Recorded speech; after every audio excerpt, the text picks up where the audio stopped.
What's cooking, folks? Vermillion Phoenix here, and today I'm here to talk to you about Orcs Must Die Unchained. Now, I played a bit of this game in the past, and you guys are probably like, hey, why are you talking about this game again, VP?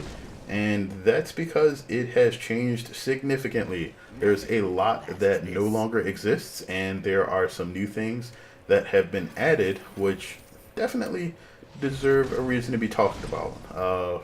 Either way, if you have not played Orcs Must Die in the past, this is your chance to try it out for free. It will now feature a lot of the core gameplay that you would expect from the original Orcs Must Die games, which means that it is going to be faster and a bit more chaotic, and there are a lot of enemies now.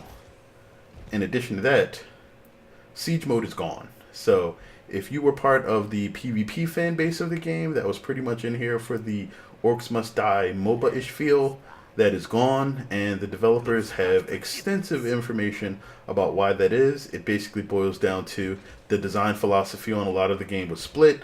They were, I guess, handicapping a lot of the traps and heroes, specifically so that they would be not too dangerous against players, and that was making it so that, and I've commented on this in the past, certain heroes just felt underwhelming versus minions, but they were great in the PvP mode. And so now that this is more focused on just dealing with the orcs and the various denizens in the orc and the Unchained and Order armies that will try to run through here and blow your rift up, everybody's pretty much on a level playing field. It doesn't really feel like any character seems more overpowered than any others right now, and I really like that. Like, I actually had an issue with the way that characters like Cygnus were able to deal with multiple enemies very easily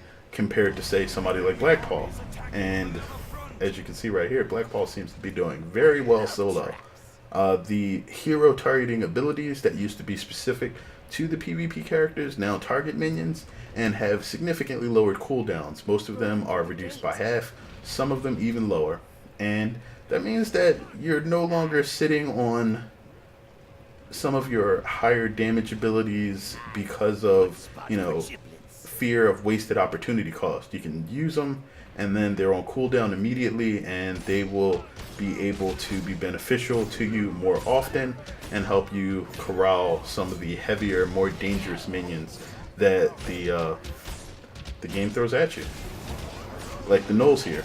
So they used to have about 100-second cooldown, and now they last for about, I think, 10 or 15 seconds, and they have a 50-second cooldown total. So there's only about maybe 30 seconds or so of downtime, and that makes them extremely good for a character that used to have a lot of trouble dealing with minions.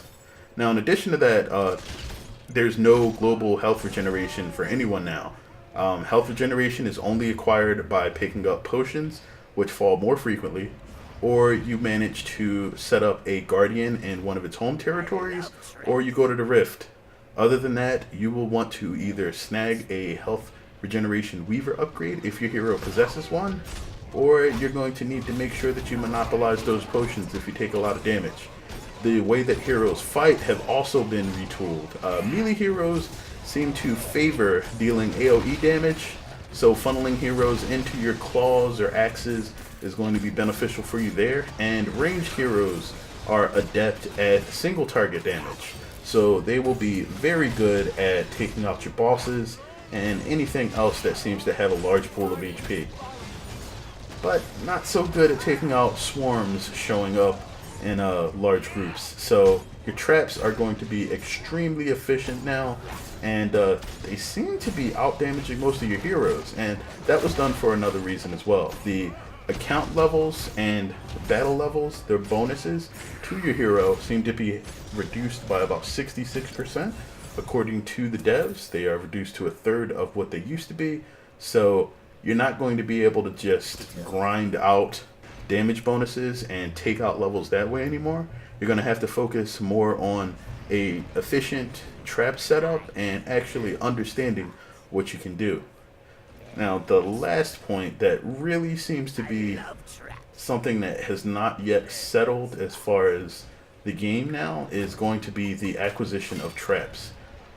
The only way to acquire items in the game as of right now is going to be through chests. The chests are no longer randomly dropped when you complete a mission, it seems. They are acquired by a few methods. There is a small victory chest obtained the first time you clear a mission, no matter the number of stars, with a hero. Each hero has its own distinct victory chest per mission clear per difficulty.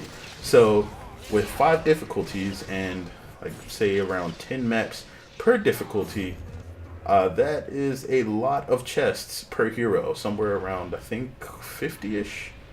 And in addition to that, each hero you purchase or unlock gets access to its own victory chest. So the victory chest will contain some skulls, which you are required to purchase additional heroes, to upgrade chests, or to basically make changes to anything in the game. If you want to acquire something or upgrade something, you'll need the skulls, so that's a good addition. But they will also contain cards. Now, cards are the new way to deliver the items for your loadouts, and the way that they work is everything in the game is a card. The cards can be acquired, some of them one time only, like traits, and once you obtain them, you have them, you can slot them in your loadouts, and they're fine.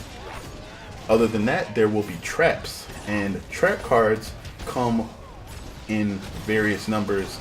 The more difficult the higher the difficulty the chest is obtained from, the greater the number and the more varied the types of traps available.